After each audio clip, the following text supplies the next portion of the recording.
அதற்கான வாய்ப்புகள் 100% எங்களுடைய தொழிலாளர் வேலைக்கு போகிறதுனால பேருந்துகள் ஓடும். எங்களுடைய அண்ணா தொழிற்சங்கத்தினுடைய ஊழியர்கள், ஓட்டுநர்கள், நடத்துனர்கள் கண்டிப்பாக நாளைக்கு வேலை நிறுத்தத்தில் நாங்கள் கலந்துக்காதனால எல்லாரும் வேலைக்கு போகிறதுக்கு இன்றைக்கே வந்து கையெழுத்து போட்டாங்க. அது மட்டும் இல்லாமல் எங்கள் கூட இருக்கிற கூட்டமைப்பு சங்கங்களும் இந்த வேலை நிறுத்தத்தில் கலந்துக்கல. அது கிட்டத்தட்ட 23 சங்கங்கள் இருக்குது. 23 சங்கங்கள் இருக்குது. அது மட்டும் இல்லாமல் இன்னைக்கு ஒட்டுமொத்தமாக பல்வேறு துறைகளை பற்றி சொல்கிறாங்க. எல்லா துறையும் நாளைக்கு வேலை செய்வாங்க. என்எல்சி எடுத்துக்கிட்டிங்கன்னா எங்கள் தொழிலாளர்கள்லாம் வேலைக்கு போகிறாங்க. அதே மாதிரி பெல்லில் மத்திய அரசாங்கத்துக்கும் சரி மாநில அரசாங்கத்துக்கும் செய்யக்கூடிய அத்தனை பொதுத்துறை நிறுவனம் நாளைக்கு வழக்கம் போல் செயல்படும். எங்களுடைய தொழிற்சங்கத்தை சார்ந்த ஊழியர்கள், தொழிலாளர்கள் வேலைக்கு செல்வதனால எந்த பாதிப்பும் பொதுமக்களுக்கு இருக்காதுன்னு இந்த நேரத்தில் தெரிவிச்சுக்கிறோம். அதுக்கான வாய்ப்புகள் 100% எங்களுடைய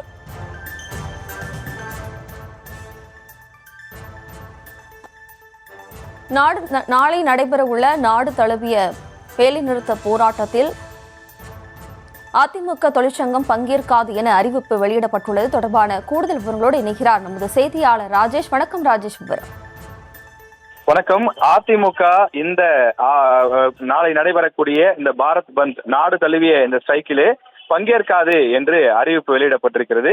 தமிழகத்தை பொறுத்தவரையிலே திமுகவுடைய தொழிற்சங்கம் தோமுசா, அதிமுகவுடைய தொழிற்சங்கம் அண்ணா தொழிற்சங்கம், 2 தொழிற்சங்கமுமே தமிழ்நாட்டில் வலுவாக இருக்கின்றது. அது போக்குவரத்து துறையாக இருந்தாலும், என்எல்சியாக இருந்தாலும், ரயில்வே, பேங்க் உள்ளிட்ட பல இடங்களிலே இவர்களுடைய அந்த தொழிற்சங்கங்கள் இருக்கின்றன.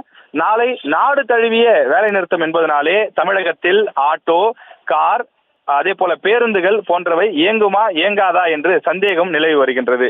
ஆனால் தற்போது அண்ணா தொழிற்சங்கத்தினுடைய செயலாளர் கமலக்கண்ணன் செய்தியாளர்களை சந்தித்து அவர்கள் பேசி முடிவெடுத்திருக்கக்கூடிய அந்த தீர்மானத்தை செய்தியாளர்களிடம் வாசித்தார்.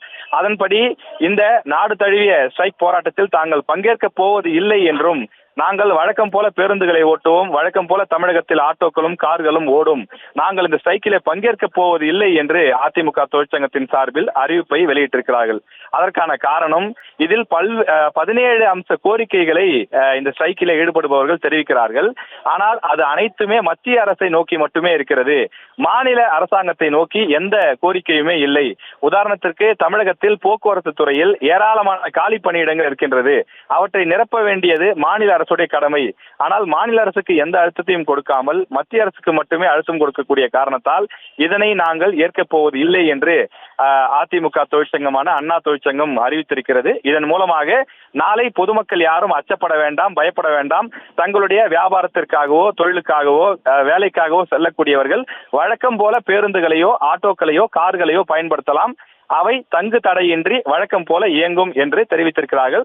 தங்களுடைய சங்கத்தை சார்ந்தவர்களும், அதாவது அதிமுக தொழிற்சங்கத்தை சார்ந்தவர்களும், மற்ற 23 சங்கத்தை சார்ந்தவர்களும் இதே போல இந்த ஸ்ட்ரைக்கை புறக்கணிப்பதாகவும், அவர்கள் வழக்கம் போல ஆட்டோக்களையும் பேருந்துகளையும் இயக்கப் போவதாகவும் அறிவிப்பை வெளியிட்டிருக்கிறார்கள்.